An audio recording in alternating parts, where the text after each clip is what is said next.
we'll jump into it. Welcome. This is a 2023 winter season coaches call. Want to start us off by going through some staff introductions. So to kick us off, Meg was not able to join us today, but here today is Shaka Sen, our Chief Outreach Officer and VP of Sports. Susan Bogue, you all know, is our Senior Director of Sports and Competition. You'll be hearing from her here in a little bit about all our sports season, our sport calendar. Corey Chandler, our Sports and Competition Manager. Kara Waldmeyer, who may be new to some of you, is our Sports and Competition Coordinator.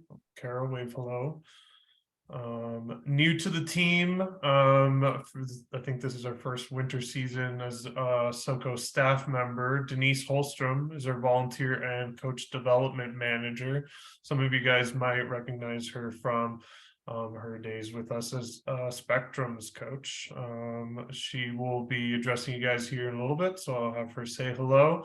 Mandy DeWitt, our Senior Director of Young Athletes, and Ashton Anderson, our Young Athletes Coordinator from our Young Athletes team, here to share a little bit more about what we have going on the Young Athletes side. We also have our regional management team. So new to the squad, we have Kyle Kemper, our Southeast Regional Manager. Kyle, wave hello. You guys might recognize him from, he was here with us previously, and he served for some time as a coach with the Skills Academy in the Southeast region. Now he's leading the charge in the Southeast. And then we have Michelle Peters, our Western Regional Manager, Elizabeth Aslin, our Northeast Regional Manager, and then me, our Senior Director of Regional Services. I am Adrian Moore, for those who have not met me before. All right. Jumping into the agenda. So here's we broke up the call in a different structure than we have in years past. So we're going to start off with sharing a little bit more about our sports season calendar and all the the meat and potatoes of what you guys are here for today. And then we'll jump into some more of the administrative stuff at the end of the call. We encourage you all to stick around for the administrative stuff. I think there's going to be some relevant information, some helpful stuff for you guys to hear more about how to manage your teams and what to expect from us as a staff over at Special Olympics. But the crux of the sports specific stuff that you're all here for is going to be covered here at the top of the call.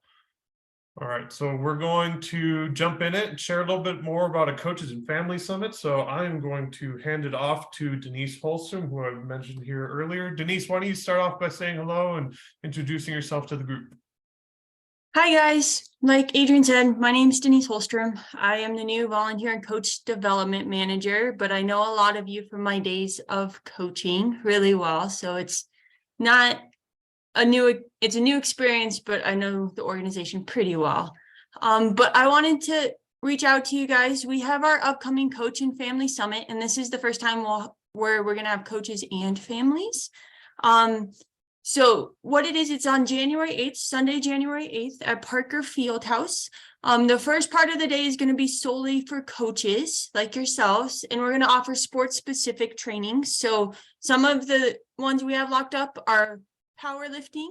We are excited to have a pickleball kind of learn to expo, basketball from one of our nationals coaches, and then next level PT and sports performance. So they're going to come in and teach you how to help condition your athletes without having them know that you're conditioning your athletes, fun ways. And then the afternoon will be broken up into more educational trainings. Families will come.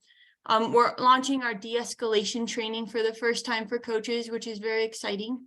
We'll have a coach's corner, so it's an opportunity for you guys to talk to each other just about one-offs and experiences you've had. And then we have coaching athletes with trauma along with much more. So if you're interested, please feel free to register. You can either scan the QR code or I'm going to put the link in the chat, but we would love to have you join us at the summit this upcoming year. shameless plug, that's also my birthday. If anybody wants to bring cake or balloons, I will welcome it. It's going to be a great day. I highly encourage anybody who's interested to join. If you have assistant coaches, coaches who you're connected with in other seasons, highly encourage you to share this with your community. Also spread the word with the families that you serve on your respective teams. It's going to be a great connection opportunity, really great networking opportunities too. So please share the word, and we'll also share this in our recap email that will come out following this call in the next day or so, with additional details of all the things that we covered. So we'll move on from here. All right. Everybody's favorite COVID paperwork. So great news. We are reducing the number of paperwork requirements that we are asking of you guys as coaches and teams. So first off, we are still requiring the same COVID participant risk form and code of conduct and the communicable disease waivers that we have in years past. That said, it's only going to be required of new participants. So first timers who are just joining your teams for or Special Olympics for the first time of the season, they're the only ones that need to complete it. If any of your athletes, partners, coaches have completed this paperwork in a previous season, they no longer need to complete this paperwork. We have it on file. Thank you for collecting those in prior seasons. Also good news, we are no longer requiring the team sign-in sheet. So you can do away with that. You don't need to bring it to your practices. In the event there is an exposure of COVID at your practice that you're made aware of, if you could just inform us as coaches, as regional managers, so we can follow up with your teams, that would be really helpful. I also want to address at the top of the call our codes of conduct. It's important that you guys, as coaches, share this information with your basically coaches, participants, athletes, partners, and your families, so that they are aware of the expectations of them going into the upcoming season. So the primary purposes of the codes of conduct are to establish that standard of behavior and to ensure the safety and well-being for all parties involved in training and competition during the season. We have 3 different types of codes of conduct. We have an athlete and partner code of conduct. We have a coach's code of conduct and a spectator code of conduct. We will be sharing those all out with you in our recap email as well. Highly encourage you to review those at your first practice with all your participants, so they are made aware of the expectations of them going into the season. To that end, we also have now codes of conduct violation forms. So these are new to Special Olympics this year. So in the event that there is a violation that you as a coach or anybody within your community would like to report, they can request that form from us as a regional manager. We will share that with you, and you can complete the forms and return it to us as a 30-day review period internally by an internal committee, and then we will inform all the parties involved of the decisions following the submission of the violation form. I do want to, I'm gonna share my screen and share one of these examples for you all here momentarily. So let me pull that up. All right, do we see this form now? Great. Okay, so this is the athlete partner code of conduct here for you guys to review. I'm not going to go into detail, but basically lines out bullet by bullet what the expectations are for athletes. Same thing on the coach's side, and then same thing on the spectator code of conduct.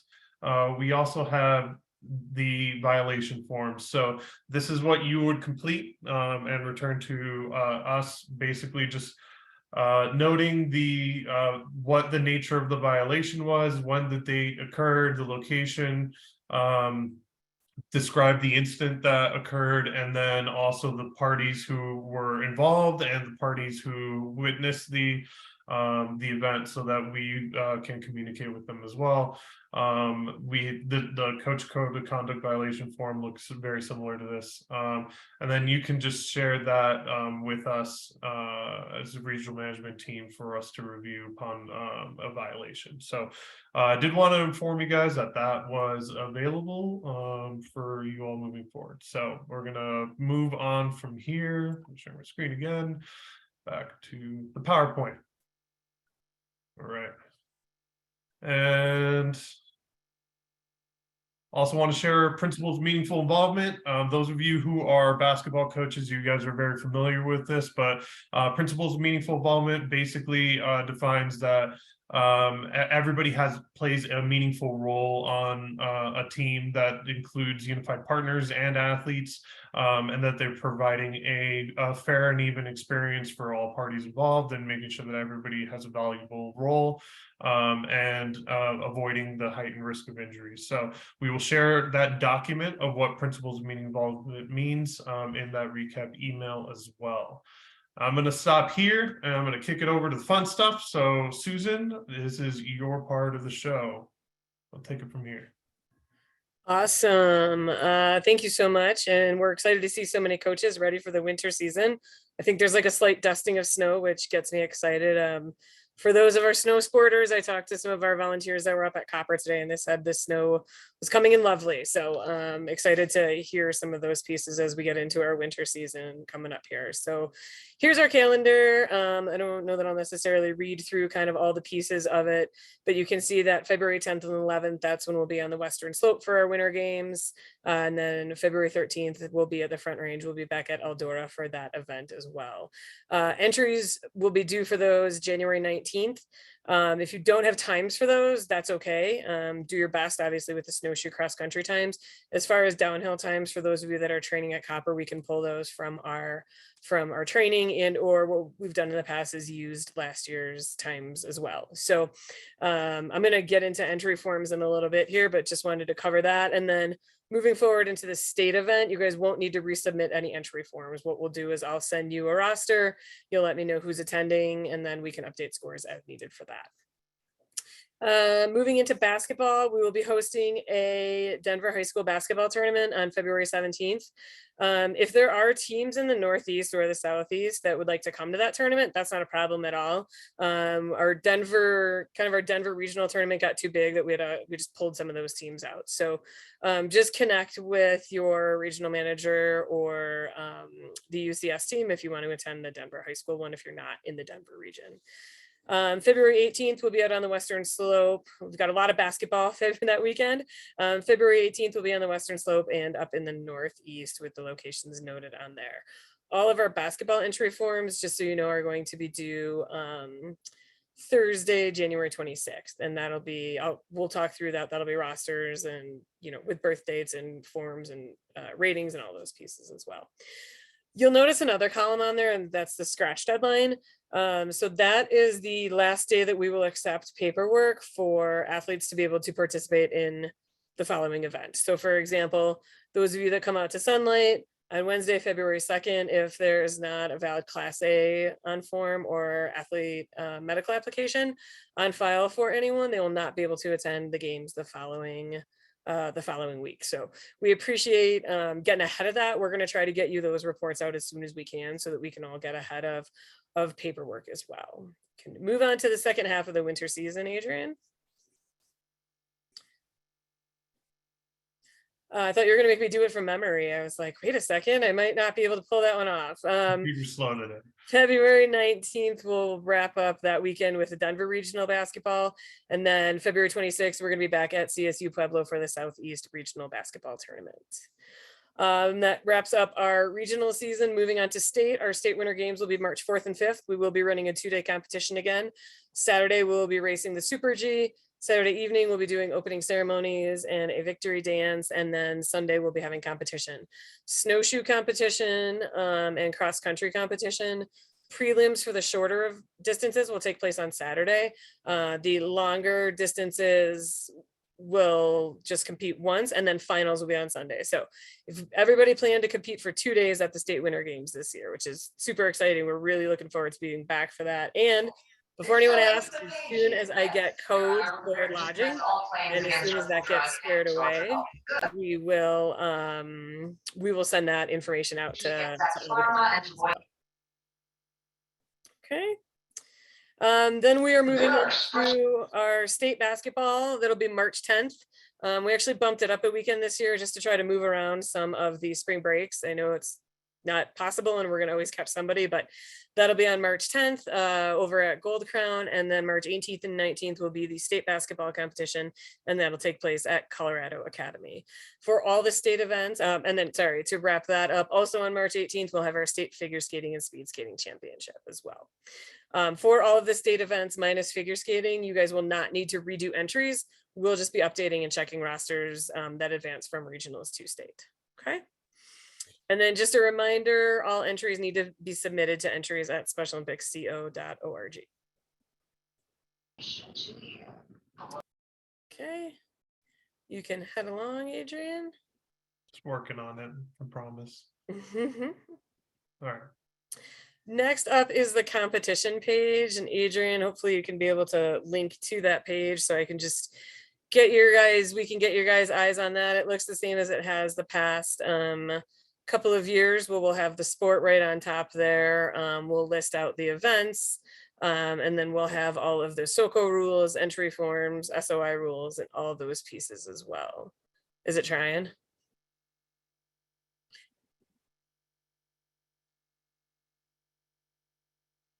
We can come back to that. Let's jump ahead to the coach roster. So I just want to cover each entry form folder that's on that competitions page. Will have entry forms as well as the coach roster. The coach roster is just for coaches. So there's no need to list unified partners on here. There's no need to list players on here.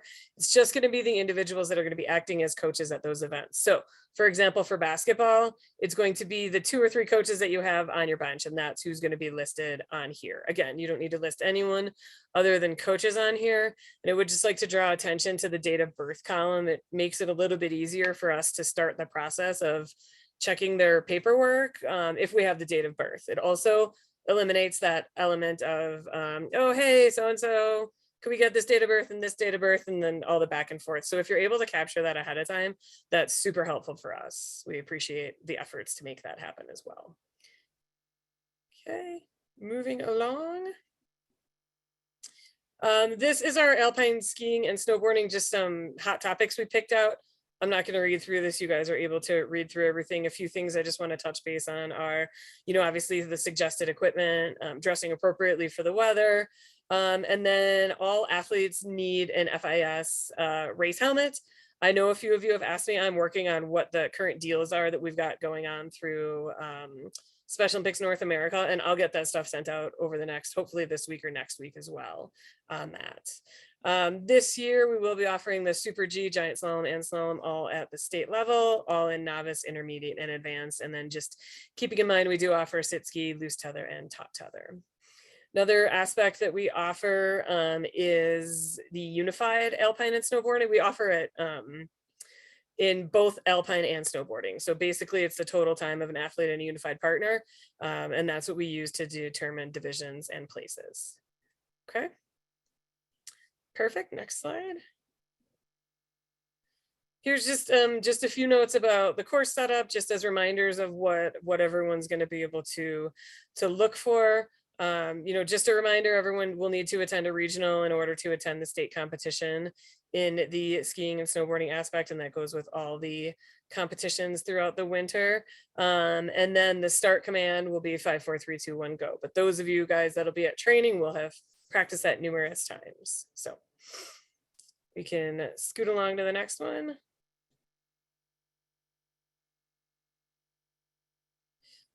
Just want to look at the alpine skiing and snowboard entry form. It's the same for either sport. You're just noting on here whether you're skiing or snowboarding. And then if you look under that second column right over there, it does ask if you're participating in Unified. And then we're asking you to list your teammate as well as the date of birth. Again, just making sure we have those date of births. I know I feel like I just said it over and over and over again, and we'll probably say it 12 more times, but it just makes everything a little bit easier in the end if we're able to have those ahead of time. So we really appreciate you guys taking the time to get these forms filled out and into us in a timely manner so that then we can get everything turned back around to you guys. Okay, and then this is just another sample of it. All of these again are on the competitions page on the website that we can hopefully get to a little bit later. I'll try to pull it up on my screen and see if I can share it then kind of once I'm done with this section as needed. So can move on to the next one.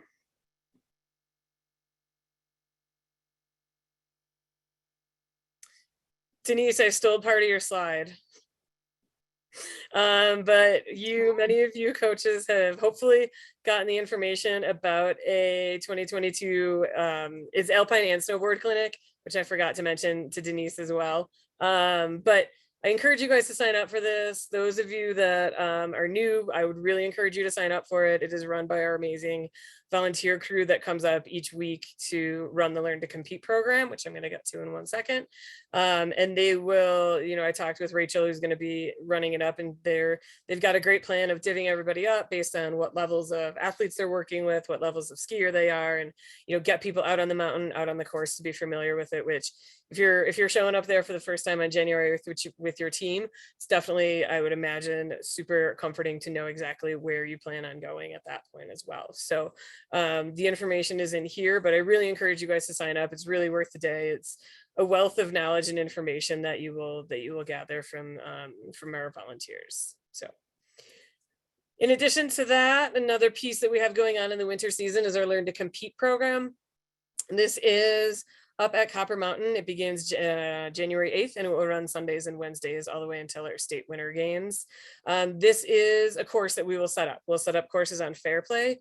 Those of you that have been around for a while, we are moving to a different part of the mountain. So again, our coaches, our volunteer crew were up there today and they were raving about how great the course is going to be. So we're looking forward to mixing it up a little bit for you guys with that. We are also, those of you that have novice skiers, we're also looking to confirm a few course dates for Carefree 1.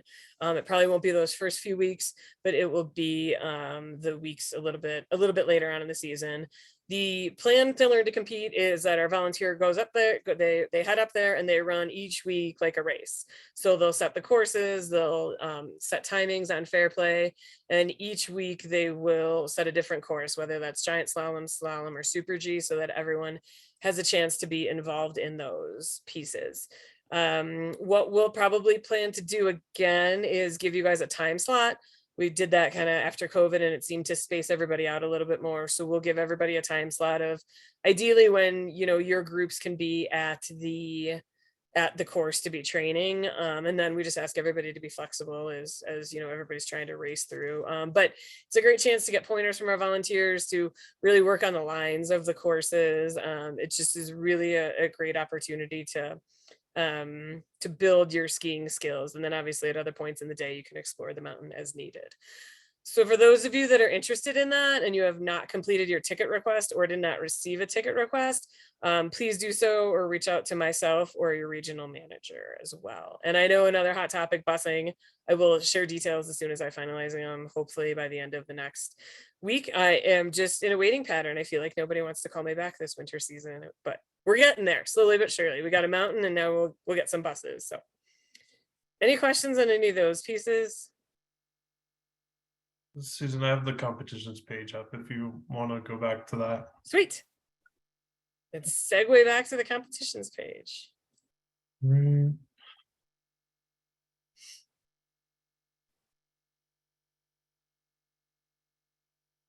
And that should do it.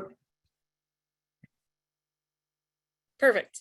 So you can see our winter season events are all up here. There'll be a few more snow sport, I guess, pieces that we'll be adding over here as well. But if you click on each of those, it'll take you directly to the event page. And just so that you guys know, we are going to continue to work our best to get schedules up onto those pages. So when parents ask, you know, when is this, when's all that information happening, you can just send them right to the event page, and we'll put as much information on there as we can. So, you know, we'll have general information on when races will start and take place, and those kinds of pieces on there as well. On that side of the screen. On the other side of the screen, you can check out if you expand on the plus sign over there, we'll have all the resources and entry forms. So you can click on the entry forms, just click on anything you need to on there. For the entry forms, make sure you download them first. If you try to fill them in while they're on here, it will not save. So make sure you go ahead and download those first and then save those to your computer as well. Perfect. And then under that, sorry, we can keep scrolling. And then under that, we'll have our basketball section. So all of our basketball events are listed over here. And then all of our basketball resources are over on the other side as well. And Corey will touch base on all the basketball pieces in a little bit. So. Susan, there was a question in the chat that I think would be good to address if you're okay with it. How is Learn to Compete different from an alpine ski team? Can all ski teams take advantage of the courses? Yeah, Shelly, it's what you guys have been doing as the Colorado Caribou for years up at Copper. It's just kind of the formal name for it. So it's heading up to Copper and it's getting on those courses. So as long as you turn in a form to me so that I can get you lift tickets, which I would assume you would like for your team, then everybody is available to take advantage of the course. Absolutely. All right. Sweet. So go Good on to to move forward. basketball. Basketball. I'll turn things over to Corey. Hello, everybody. Can you guys hear me? We got you. Awesome. Forgive, I don't have a picture. I am actually sitting in the parking lot of my daughter's basketball game, having connection issues because it wouldn't let me connect to the Wi-Fi in there. So I'll make this short and sweet. We're very excited to be offering basketball in all 4 regions again. 5 of you include our Denver High School Day, and then our state competition as well. Our competitions offered, we will offer our traditional 5-on-5, which will have our traditional and unified.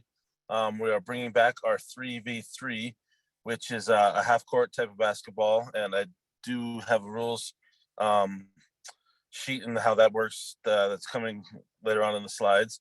And that is also traditional and unified as well.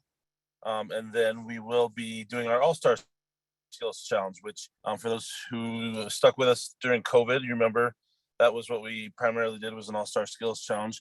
We are going to do that in addition to the competitions as well. So we're excited. It's going to be a huge year of basketball, and we expect bigger numbers than ever.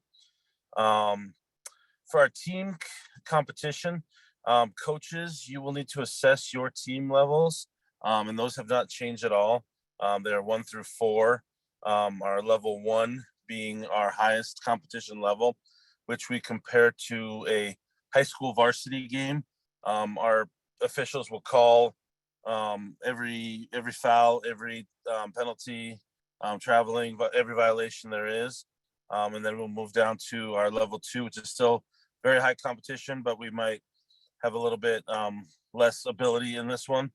But the officials are still going to call a very, very tight game for our level 1 and 2. When we get to our level 3 and 4, those get down to be a little bit more of our developmental league. Level 3, we're still going to call all the violations. Occasionally a violation might slip, and the referee, the official, might let it go if it's not going to change the play. And then level 4 is going to be our lowest division for teams that are fairly new and still learning basketball. And our officials are still going to call violations, but they're going to definitely help a little bit more and let quite a few go past that.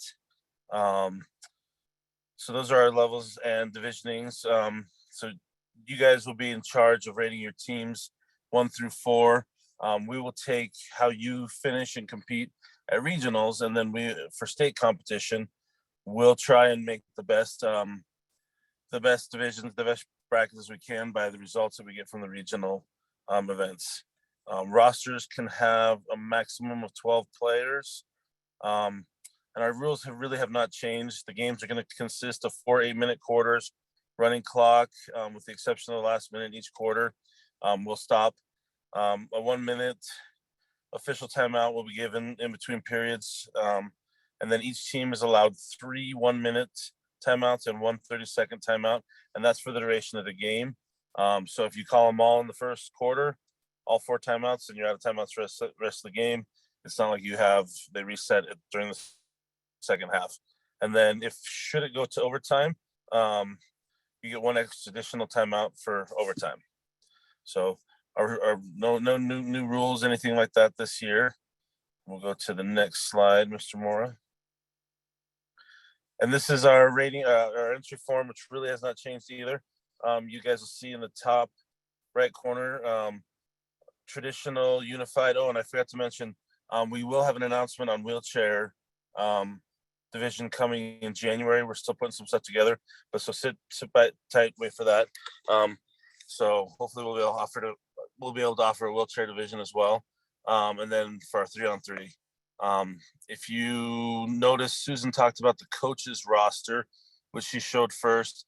That's the one where the coaches put stuff in, and this is the one for the athletes. Our date of birth is imperative on this one.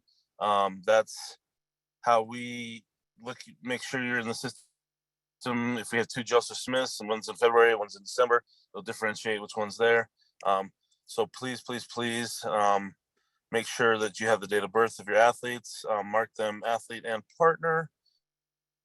Overall partner athlete rating you can put down on that last one. And if you are going to come to state, we'd love to know early. So if you want to put down, you plan to attend a state, and then as we move down, this is just for us to help division to make competition a little more fair and equal. So we will compare if you played with us last year, then we can look and see if you're missing any key players, and then what level that you recommend that you think you guys are at, and then your team strength. Compared to last year, stronger, equal, weaker. And it's just tools that we can use at Special Olympics to try and make the competition as equal as we possibly can, and have everybody have a great day. I think that's it for the entry forms. Pretty easy. Those haven't changed. So we'll go one more. I talked a little bit about the skills challenge. We are going to offer that again, which is really fun. So it's going to have layups. The vertical jump will bring the machine out. Form of endurance, speed, agility, dribbling, shooting, passing, and then we'll have kind of a cool pro challenge that you can be involved in. The only thing I can't promise this year is I can't offer Rocky demonstrating in the videos like we did during the COVID time. He's a little expensive to get, but if we can, I'll try. Other than that, I think we had Irvin Johnson doing them as well, which we'll see if we can get him out there to some of the events as well. So any rules that we don't cover that are not in our SoCo rule interpretations or our Special Olympics International rules, we basically just then go by National High School Federation basketball rules from there. So any entry form questions I can help. You can definitely reach out to regional managers, myself, Susan, Kara, all this are wealth of knowledge when it comes to that kind of stuff. So feel free to jump in or send us an email. I think that's all I had. Cool. I just want to emphasize about All-Star Skills Challenge. It's really great. It's a great opportunity. It's not just an opportunity for your lowest performing athletes. It's really something that we want everybody to partake in. It's an exciting opportunity for both on the team and on an individual level, and it exposes them to all facets of the game. So highly encourage you to utilize the resources we've put together for the All-Star Skills Challenge, to use it in practices, introduce those concepts, and then have people try it out. I think they'd be surprised at how much they would enjoy it. We did get some questions in the chat, so I'll go back. One of the questions was on age groups. So Just a reminder, age groups are 8 to 15 is one group of athletes and partners. Another one is 16 to 21, and then there's another one for 22 plus. Nobody under the age of 16 can participate on an adult 22 or plus team. So everybody has to be 16 or over to be on that adult roster. We also got some questions on how on alternates. Yes, we do offer alternates, and you saw that on the entry form. We offer 2 alternates. And then how long is halftime? Halftime's 5 minutes. Any other questions that I missed from the chat that we should address here? I saw a couple. I think the 3v3 is going to be for the unified part of it will be 2 players and one partner. 2 athletes, 1 partner. Correct. Yeah.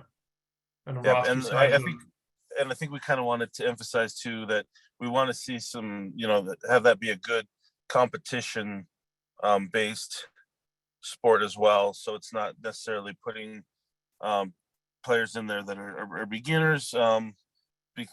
We definitely want to see good competition in that, as not just throw extra players in there that can't compete, or we want to make it actually a team type sport in that as well.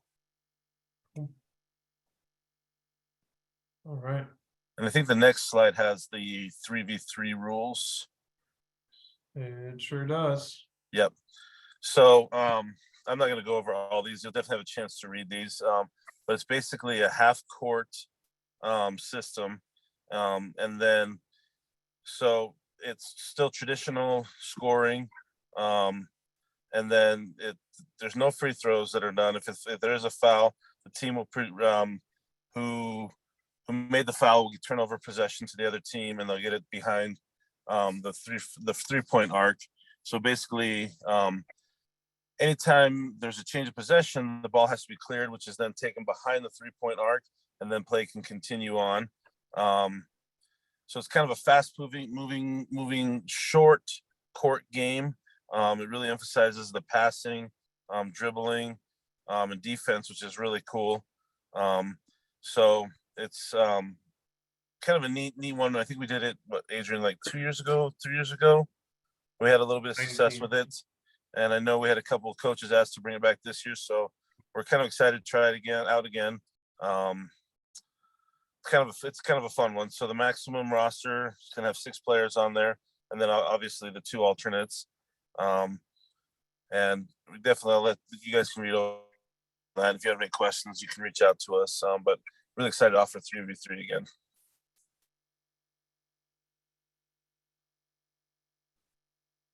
And then I think I'm getting kicked off for cross country skiing. Kind of a change of sports there. All right. I'll talk about some cross country skiing. We will get some snow, can actually try it out. So just some, again, like with skiing and snowboarding, just some essential items that are useful if you're new to cross country skiing and don't know what to wear when training or competing. And then some good gear to have after your practice as well. So just a reminder that your athletes can't wear jewelry or awards during competition. Obviously not safe to do so.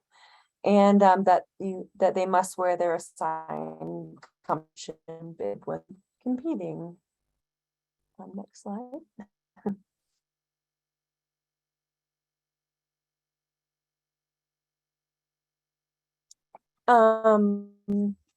These are the events that will be offered, anything from a 25-meter race up to a 4x1 kilometer relay race.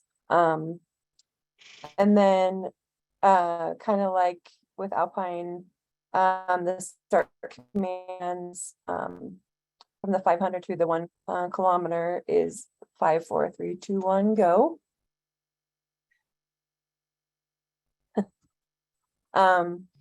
And then for the finish of the race, just making sure that the racer's torso reaches a vertical plane on the finish line. And the skier must have both of their skis on their feet when crossing the finish line.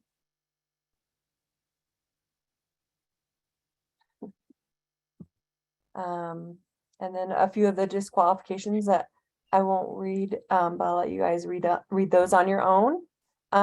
This is one of the entry forms. Oh. I'm sorry. I That's can't okay. control this thing. You're fine. It's You're got a mind fine. of its own. He was done with that.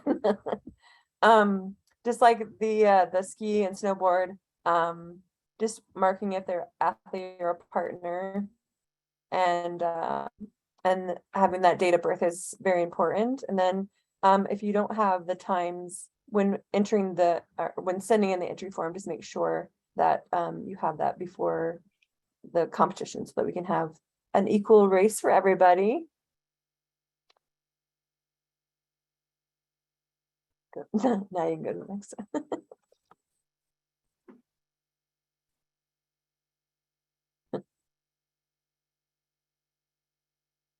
Susan, did you want me to talk about figure skating? Nope, sorry, I can go That's ahead and okay. cover it. I got lost in the chat for a second, my bad. No.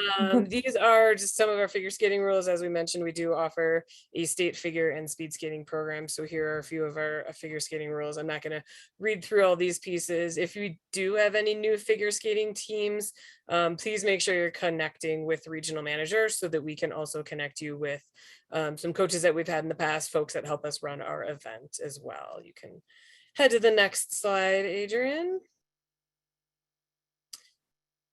And then just here's a little bit of information on scoring as well as uniforms. Go ahead. And then the entry form here as well. So that's kind of the gist of that. Again, with the entry form, we love birthdays, as well as marking levels and noting partners in this as well. So can scoot along to the next one. And back to Kara for snowshoeing. All right, snowshoeing again. Just if you haven't competed or done snowshoeing, this is your first time. Just some suggested equipment. That's always good to have that waterproof outer equipment, and then some good base layers underneath. And those hand and toe warmers. It's really cold outside. And then the events that we're offering, anything from the 25 to the 4x400 unified race. And then just a reminder that athletes can participate in a max of 3 events, and that can either be 2 individual and then 1 relay, or 3 individual events.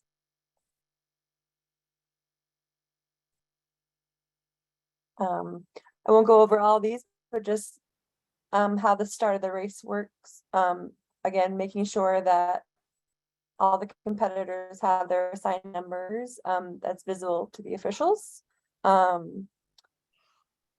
each of the races will start depending on their length, and then similar to cross country, that the torso must reach a vertical plane at the finish line. And then for relays only, we're just going to use that tag and touch exchange when doing the relays.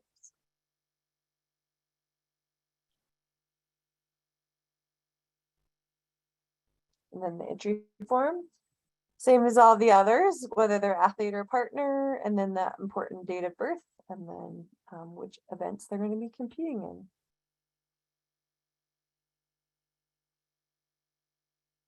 Sweet, and I will take over speed skating. I've listed our events offered up here, and then we do also offer the 1500 meter relay, and we offer that unified and traditional as well. And then just some specific information on speed skating itself, safety, equipment, etc. Adrian, you can head to the next slide. And then just the general pieces, the general rules, the start line, false starts, not putting more than 4 athletes on track, and then if needing to break up divisions, doing so as well. So perfect. Next slide. And our wonderful entry form is listed here as well. So that's it on our end.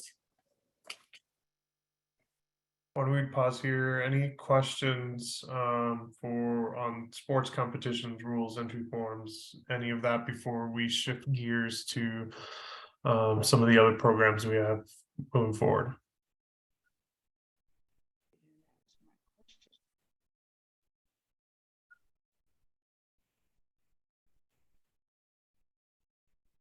Okay.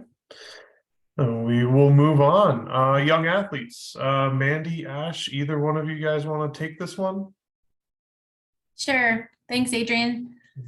Hi, everybody. My name is Mandy. I'm the Senior Director of our Young Athletes. If you guys are not familiar with what Young Athletes is, it's really just an opportunity for us to offer intro to sports opportunities for our athletes that are under the age of 8 that aren't quite eligible to start competing yet. So specifically for the winter season, we have basketball teams as well as snowshoeing and possibly figure skating as well. So we're just kind of on this call. Again, a lot of you guys are have expressed interest in helping with the younger athletes or are also coaching multiple age groups. So we're just touching base and making sure everyone's aware of what Young Athletes is. If you guys are interested in inviting young athletes to join your teams, if you would like to reach out to me, that would be great. I would love to have those conversations with you guys about promoting that opportunity. Obviously, it's our goal to get as many of our younger athletes involved at the youngest age possible and start working on their sports skills, giving them a chance to socialize and meet other families and get connected to our community teams and hopefully establish a pipeline opportunity for them to be involved and get connected with some of our existing teams and programs as well. This slide just talks again about the basics of young athletes. Again, it's offered in a non-competitive atmosphere. So again, they have the chance to just be introduced to the sports and practice gross motor skills as well as sports specific skills, depending on what season it is. And then again, just really kind of welcoming them to our network. We will also, in conjunction to the teams that we offer, we also open it up to just day of opportunities where brand new young athletes and their families can just come to our regional and state events and just, again, kind of practice learning basketball and all the skills or practice snowshoeing. So again, you guys will see us at regional and state competitions as well, offering those young athlete team opportunities where we do, skill station challenges as well as little mock scrimmages. And then we also have these Learn To clinics that we'll offer. Some are in conjunction with regional and state events, and then others are like standalone opportunities for the younger kids, again, to come out and learn how to snowshoe, learn how to skate. So these are just, we don't have all of our dates confirmed yet, but these are broken down by region. If any of you guys are interested in exploring, again, kind of adding the younger athletes to your teams and providing those opportunities or just getting engaged in any of our Learn To opportunities, I would love to connect with you guys and answer any questions that you have about our youngest athletes. Awesome. Thanks, Mandy. All right, we'll move on to healthy athletes. So in unison to our competitions, we also have healthy athlete activities that are going to be taking place this upcoming season. So we have plenty of screenings coming up. So we have a health promotion screening that will be taking place at State Winter Games from 11:30 to 4:30. The first 90 athletes who attend will get a healthy athletes beanie. Pretty fun. A healthy hearing will be taking place at state basketball. More details to come on that, still to be confirmed.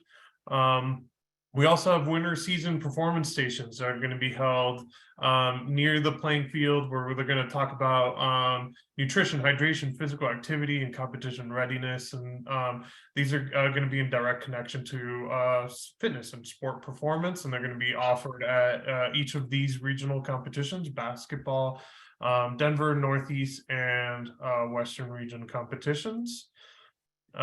We have Health for All kits.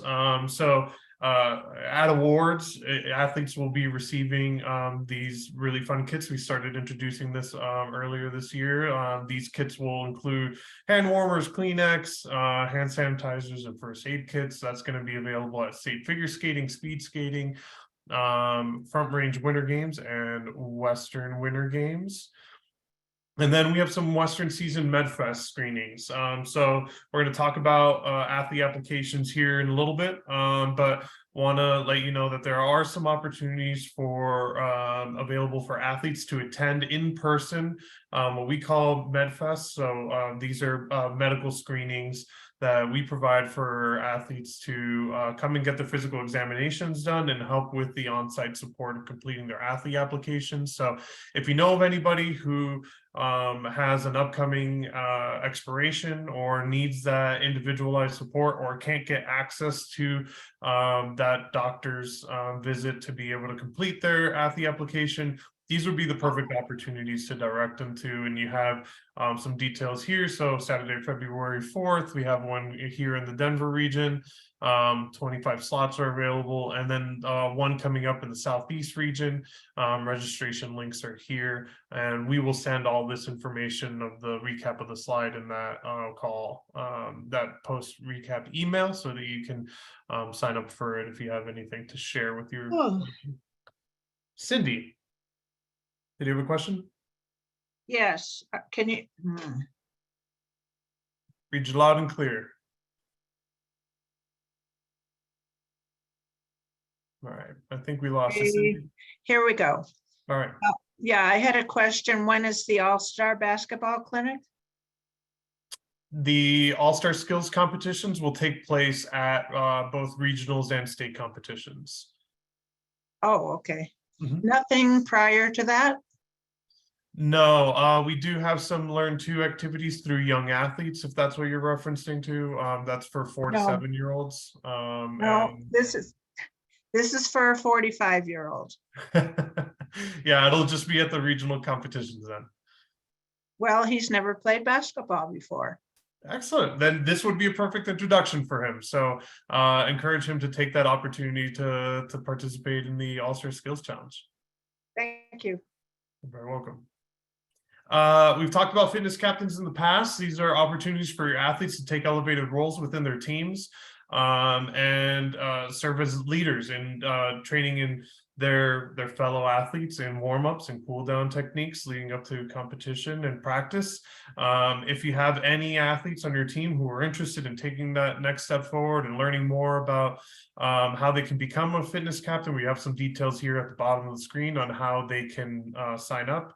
Please share this with your athletes. All who I've taken advantage of it, I've really enjoyed the opportunity. So please do share it out. All right, I'm going to pause here. I'm going to kick it over to Elizabeth, who's going to take us through the next few slides. Elizabeth, you want to talk about polar plunges? Sure thing. So Polar Plunge is coming back in 2023. And this is a great team fundraiser opportunity. So for those of you who may not have taken advantage of it before, if you sign up your team as a plunge team and you raise between or up to $999, you and your team will receive 25% of that back into your budget to use for your team expenses. So facilities, equipment, uniforms, things like that. And then if you raise over $1,000, then 50% of that goes to your team.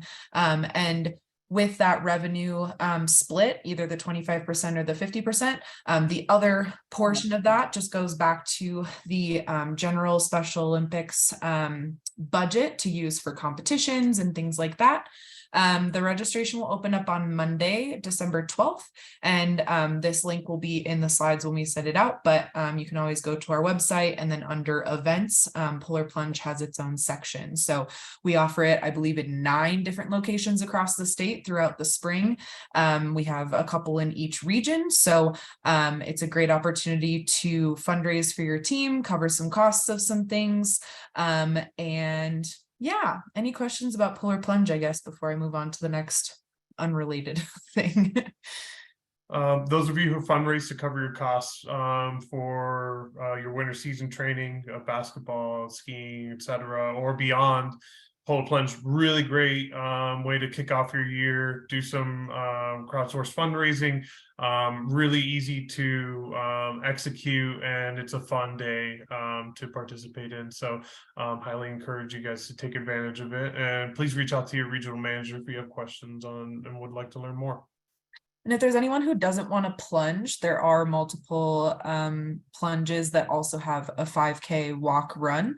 And the whole team fundraiser together for the plunge and the 5K are pooled together to meet that either up to 999 or the 1,000 and above. So plunging might not be for everybody. We have those 5K opportunities and also a virtual plunge opportunities. So if you can't quite make it to any of the in-person ones, you can still fundraise throughout the plunge series in the spring, and it can still go towards your team.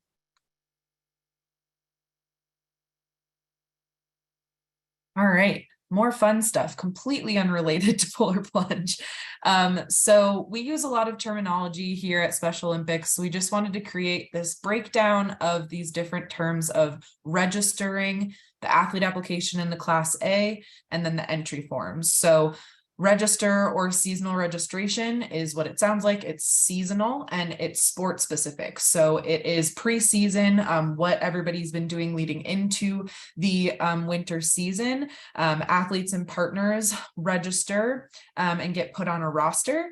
And we'll go through that in a later slide as well. And then the other terms that we use would be athlete application and Class A. This is separate from the seasonal registration. They're two different things. And the athlete application in the Class A is what we would often refer to as paperwork. So Susan, towards the beginning of the call, had talked about that scratch deadline. And we'll probably interchangeably call that the scratch deadline and the paperwork deadline. That just means that athletes need to have their athlete application on file. They're good for 3 years from the date of the physical exam before they have to renew. And then the Class A is also good for 3 years from the date of submission. So if we're ever talking about paperwork, this is what we're talking about. The athlete application is required by Special Olympics International for insurance and liability reasons, and then same with the Class A, and then the background check for those that are 18 and over. So, and then from there, the competition entries or entry forms is also separate. We've gone over those entry forms in a couple other slides. Those are also sport specific, and it enters your team and those athletes and partners into the competition during the season. So this kind of goes as a timeline of registering or seasonal registration, the athlete application in the Class A, also referred to as paperwork, and then the entries or entry forms are sport specific to get you guys entered into the competition. So we throw a lot of terms around, so we just wanted to have this one pager for you to be able to refer to if you're not quite sure what we're talking about. So just to elaborate a little bit more on the athlete application and the Class A forms, the athlete application is only available online. For those of you that have been around for a while, we used to accept that paper copy, but we are only accepting them online. So you won't be able to email us or mail us that physical exam form and have that be considered complete. It has to be uploaded to the online athlete application. And then there's an application that we have greatly shortened for those of you who have also been around for a while. There's a lot of questions on it, and we've really worked hard over the last year, taken in a lot of feedback to make it a lot shorter and more digestible and really just what we need to know. We're no longer accepting the old version of the forms either. So if you have any of those, throw them away. Current application and medical exam forms are on our website. So it's on our website, and then click on get involved, and then it's under athlete application resources, or you can just click this help desk link and it'll take you to a similar page. And then speaking of the help desk, this is a great resource for anybody that's having technical issues or wondering whether your athlete application or Class A or someone's athlete application or Class A is up to date. You can also reach out to regional managers directly about that if you need a quick answer, but the help desk is a really great resource for anyone who might need to complete the application over the phone. We still need the physical exam form, but an option could be you fax it to our office, we scan it and upload it, and then you can complete the rest of the form. So just make sure that when we say that the athlete application is expired and needs to be renewed for the for competition before that paperwork or the scratch deadline, that means that the whole athlete application has been submitted and that it meets our requirements. Something that's not on this slide that's important to note is that our physical exam form is also on that athlete application resources page, and it meets all the requirements that we have from SOI, but we do accept other forms of physical exam forms. It's just important to check with us to make sure that it's good to go, and that it meets our sports clearance is the big part of it. So if you're wondering if you have an exam filled out by a doctor, instead of making another appointment, just check with that help desk, upload that version of the form, and our data team can get back to you and let you know if that meets the requirements, and then you can just upload that. And also new this year, we have the athlete application has been translated into Spanish. So if you have any Spanish speaking families, we have both the medical exam form and the athlete application available to them in Spanish. Yes.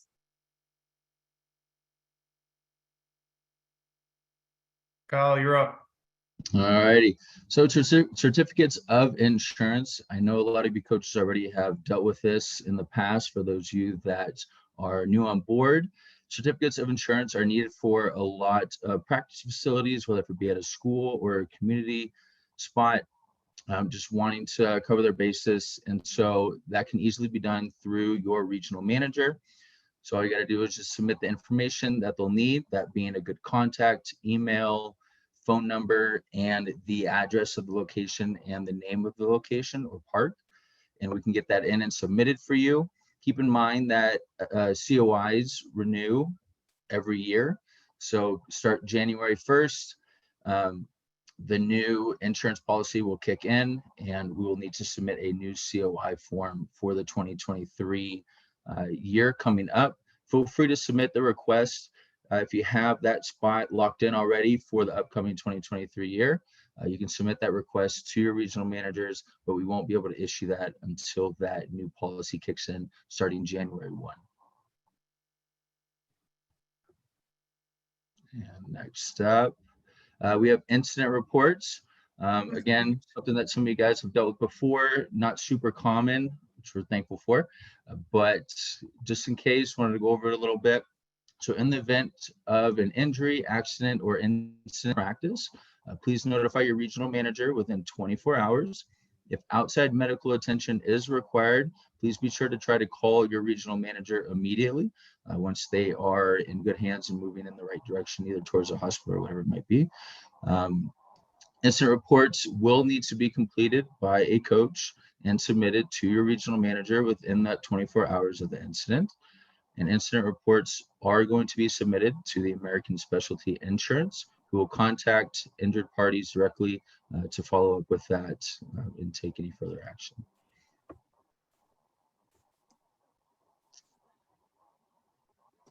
And to coincide with that, there are athlete emergency contact forms. You can find these online, and they will also be sent out to you after this call. But it's a great form to have for all coaches or program coordinators at practices as well as at competitions. It'll allow you to have all the important or pertinent information for each athlete on hand without having to carry around that entire athlete application. And so an easy way to do this is to have the athlete or the guardian of each athlete or unified partner fill this form out as you guys see on your screen. And then you'll be able to have that for the rest of the year, and you can continue to do this each season. So if anything were to change, or if they change host home providers or address, whatever it might be, you'll stay up to date on all that information and be able to react accordingly.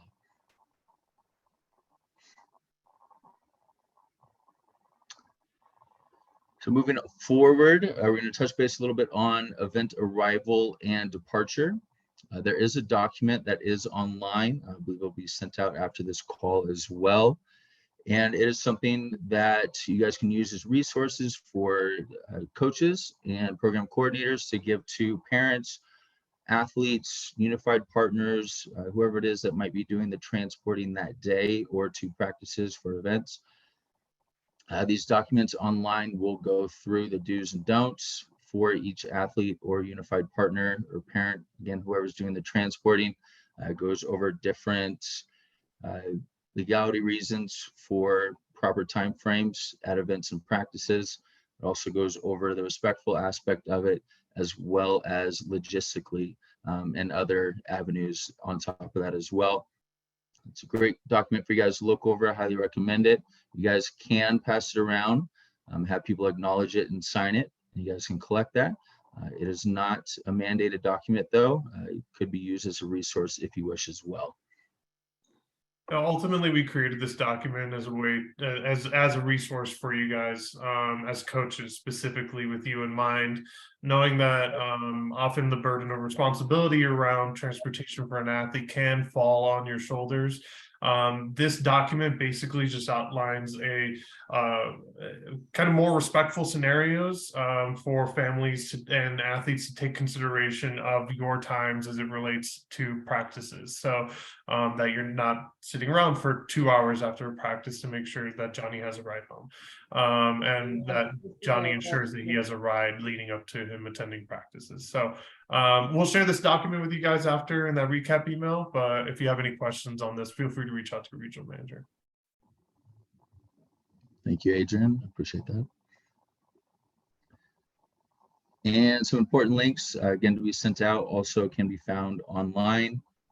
As you can see, seasonal registration, as was talked about earlier, along with athlete applications. You can find each of the forms needed for that. You can take into your doctor. Any help desk related links to be able to access the useful information through there, as well as Class A's for all coaches and unified partners. Again, we can help you find any of that too, so please feel free to reach out if you need help with that. All right, thanks, Kyle. Michelle, you're up. All right. Whew, you guys, this is so much information. I just want to say thank you first off before I get into this. I think all of us can get into our day-to-day and sending you guys an email information and all of that. And then when we go to like a coaches meeting like this, it's just so evident how much you guys do. So just thank you, and know that if you ever have questions about any of this, the regional managers are here to help. So don't feel like you have to memorize all of this stuff. But seasonal registration, it's relatively new. I think we hit maybe a year this season, maybe last season, but team placement is actively taking place. What that means is the RMs, the regional managers, are sending out team placements to the athletes and the unified partners who have registered during that seasonal registration. So 3 months ago, we opened up winter season registration. They put in their information. They said that they're going to be on set so-and-so's team, or they're looking for one. We've placed them on your roster. We've sent that out to you guys to take a look at. And now we're starting to let people know, hey, you're going to be on this team and this is the information for practices. If the RMs haven't done it yet, you guys will get that information soon, and so will your families. Let's see. Please remember to introduce yourself after we do that team placement. You will be CC'd on that where all the families get it. It's just important to make sure that we hand that off to you so they know that you're their primary contact, just moving forward throughout the season. And of course, if you need any support with securing practice locations, getting those certificate of insurance in so that you guys can practice, finding more coaches, unified partners, let us know so that we can do our due diligence to research as much as we can, if we can. All right, and that's our preseason stuff. So go ahead and go to the next slide, Adrian. Yep, I'm gonna just quickly share a roster of what you guys can expect for season registration, just because it's changed a bit since we implemented season registration last season with you all. So let me do that real quick. We'll walk you through what you can expect to receive from your regional managers over the next couple of weeks if you haven't received that already. Okay, and if I can get to where I need to go, here we go. So for example, Mark Field, if you're on this call, I'm going to use yours as an example. This is the Cherry Creek Alpine racing roster. So basically what we have created for you guys, this is going to be uniform for all our teams, all our sports. So here at the top, you're going to get your team name, your practice details, and then kind of just general information about your team. We also have noted some information here is like what additional needs you have, whether you need more athletes, unified partners, coaches, etc. Then here you'll have varying columns with all different types of information based off of the registration that we've collected from our athletes and unified partners and coaches. Most importantly, though, you're going to see this column here, column D, our athlete application Class A status. So we will input all the upcoming athlete application and Class A expirations leading up to the season on this roster. So anybody that's registered with us will be reflected on this roster. And then we'll note basically if they're expired, they'll be in red, or have an upcoming expiration, or don't have that application completed, they'll also be in red here. And then you'll see, the general participants. So athletes, if they're an athlete, unified partner, their contact information, where they're located, shirt sizes, if you need that for your ordering uniforms. So you can use this as kind of your guide for rostering and communicating. And once we've sent this to you, it'll be a shared roster, so it gives you the opportunity to go in and make edits, update, add people, remove people who don't make it to practices. So it's yours to utilize once we hand off that the keys to that car for you guys. And then you have a little key here at the bottom that tells you what each color coding means, so you can refer to this roster. So you could expect to see that here, if you haven't received it already, in the next week or two prior to the holidays, so you can connect with your respective athletes. So did want to share a little bit more what you could expect on rosters, so I'll stop here. Oh, one last thing. If anybody missed season registration and wasn't able to get their registration in by the deadline, that's completely fine. They can still participate. We are not in the business of turning anybody away. So if people are still interested and want to join a team, if they've connected with you and already communicated they would like to return, feel free to throw them on this roster too. We can then input their information of their contact information that we have in our database, and then also their upcoming expiration dates. So you just alert us as regional managers of any changes that you want to make or any additions that need to be made to those rosters, and we can help support you in that as well. So I'm going to stop my screen share there. I see some activity in the chat. Is there anything we need to address? There were some questions about what the athletes and the families will be receiving in some of the emails. So one thing that was asked, if we send the code of conduct, we actually don't, but we do ask that if you would like to go over that as a team, maybe the first practice, or if you guys do a get together before your first practices with the families, with the athletes, with the coaches, so everyone knows who's responsible for what. But we do send out the link for the Class A. If you're a coach that is missing your expiration, or you have an expiration date that's not valid, or if you're a unified partner, that's the same, as well as an athlete. So if an athlete is new, or if there is an athlete who hasn't gone through the registrations or is expired, we will send the instructions on how to update that, as well as any upcoming MedFest that might be close to their area where they can get that done for them. There was a basketball question that I think maybe Kyle would probably get to about the Southeast. And then let's see, I think that was most of what we had for the seasonal registration. Move right along then. We All right. talked about this already, so let's, yeah. Here you go. Okay, so some expectations pre-season, about 3 to 4 months before the first practice, you guys are going to be completing a seasonal registration form for your team. So right now, spring registration is open for coaches. We don't have it open for unified partners or athletes yet.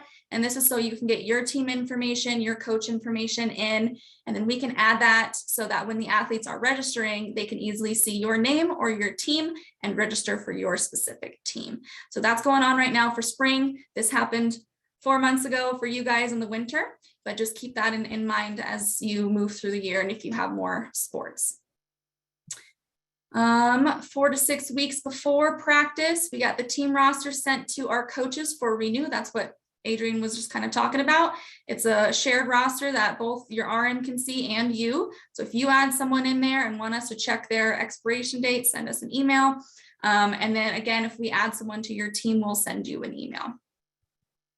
Let's see, we'll send a placement to connect with families as well as you. And then we'll host a preseason webinar for coaches, which is what we're doing today. 2 to 4 weeks before the first practice, coach secures team uniforms and equipment for practices. This can happen before the 2 to 4 week process as well. You want to get those in.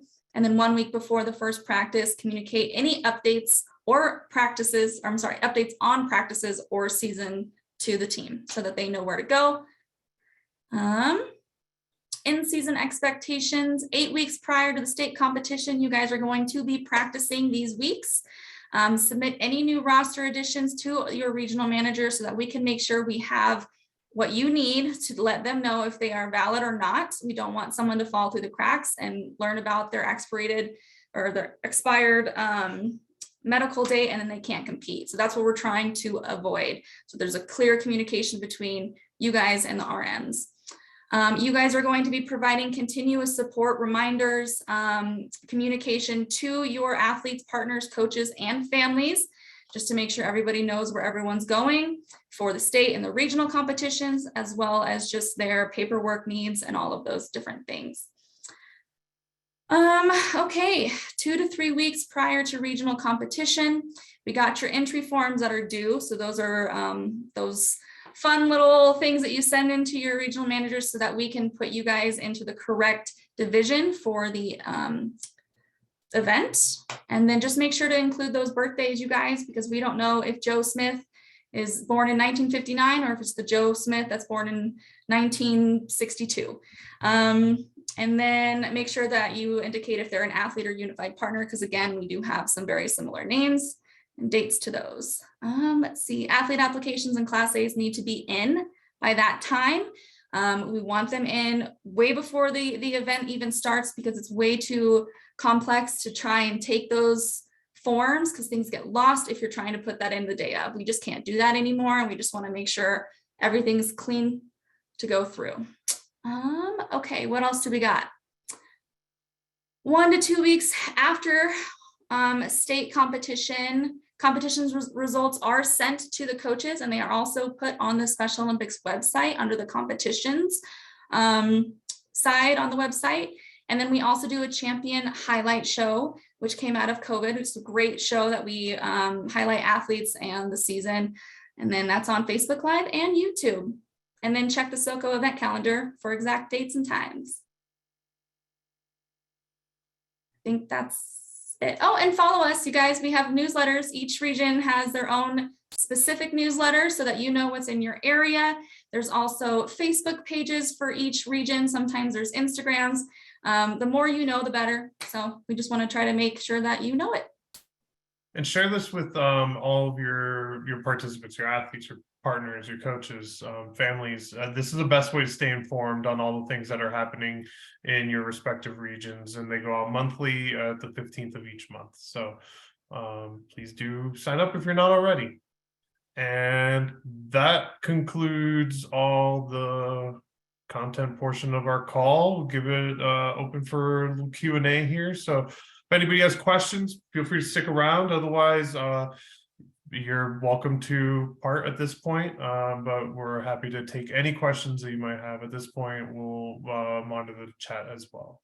Thank you all for coming. We really appreciate your time this evening. We know it was a lot of information. Just to echo Michelle's sentiments, really just this highlights just how much you guys do. You as coaches are the lifeblood of our organization. We can't do what we do without your support. So truly thank you for all that you do for us and for our athletes. And we're really excited to see you at a competition this upcoming season. So thank you for your time this evening. We'll take questions now.